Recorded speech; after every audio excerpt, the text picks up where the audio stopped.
লাইতেছো? আর কি করবো, ঘুরে টুরে শেষ, সব খুলে লাইতেছি। তাহলে ঘুরে কেমন লাগলো? অনেক ভালো লাগছে, অনেক। আমি প্রতিদিন সাজমজে দিতে নেওয়ারে প্রতিদিন এভাবে ঘুরতে যাবো। তোমার সাদা লাগবে না প্রতিদিন, তুমি যে লোক বাবা। না, তুমি যদি কও আমার এমন ঘুরতে নিয়ে যাবো প্রতিদিন, দূরে দূরে না না, একটু আশেপাশের দিকে ঘুরে আনলেও চলবো, নিবা কিনা কও?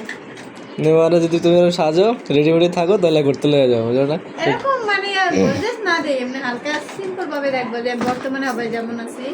কানে ছোট একটা ইয়ারিং দিমু। আর শাড়ি খুললো না, শাড়ি পরা রাখো, ঠিক আছে? তো আবার নিবানি করতে। না, তো গাইস আমরা ঘুরতে গেছিলাম, ঘুরতে যাওয়া আমাদের চলে আসছি অলরেডি, ঠিক আছে? তো বহুদিন পরে আমরা শাড়ি পরে আপনাদের ভাবিকে নিয়ে ঘুরতে গেছিলাম বাইরে, ঠিক আছে? এভাবে যাওয়া হয় না, এরকম বাইরে ভিডিও করা হয় না। তো আমাদের ভিডিও কিন্তু অবশ্যই আপলোড হবে, আর অবশ্যই কেমন কেমন হয়েছে জানাবেন কমেন্টে, ঠিক আছে? এরকম আপনারা যদি সাপোর্ট করেন অবশ্যই এরকম ঘুরে ঘুরে যে আপনাদেরকে ভিডিও দেওয়া হবে, ঠিক আছে? ভালো থাকবেন, সালাম আলাইকুম। আর আপনাদের ভাবির কাছে কেমন লাগতেছে অবশ্যই কিন্তু কমেন্টে জানাবেন। এখন কিন্তু বাসায় সব খুলে ভালো লাগতেছে, ঠিক আছে?